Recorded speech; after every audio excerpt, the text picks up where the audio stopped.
Netherland থেকে আগত জিরে বাটা।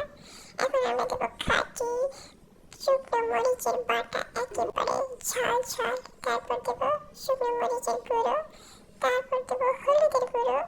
এখন হলুদ দিয়ে দেবো খাঁটি সরিষার তেল দিয়ে দেবো। এখন আমরা এটাকে মিক্সিং করবো, নাড়াচাড়া নাড়াচাড়া নাড়াচাড়া নাড়াচাড়া করে।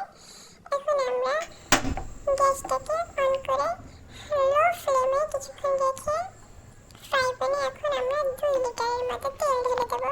2 লিটার, একেবারে 2 লিটারই তেল দিতে হবে যাতে সবাই খেয়ে ভেসে যায় একেবারে। তারপর আমরা ছাগলের নাড়ি দিয়ে গাছের পাতা দেবো, গাছের ছাল দেবো, তারপর লবঙ্গ দেবো।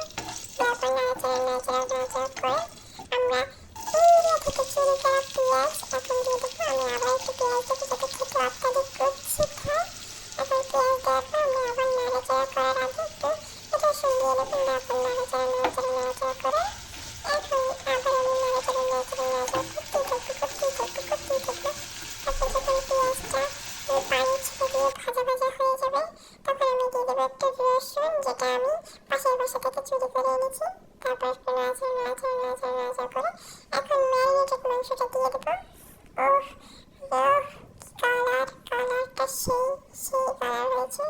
এখন আমি এটাকে নাড়াচাড়া নাড়াচাড়া নাড়াচাড়া নাড়াচাড়া নাড়াচাড়া নাড়াচাড়া করবো। করতে করতে করতে করতে আমি ঢাকনা দিয়ে ঢেকে দেবো যাতে পানি ছেড়ে ভাজা ভাজা হয়ে যায়।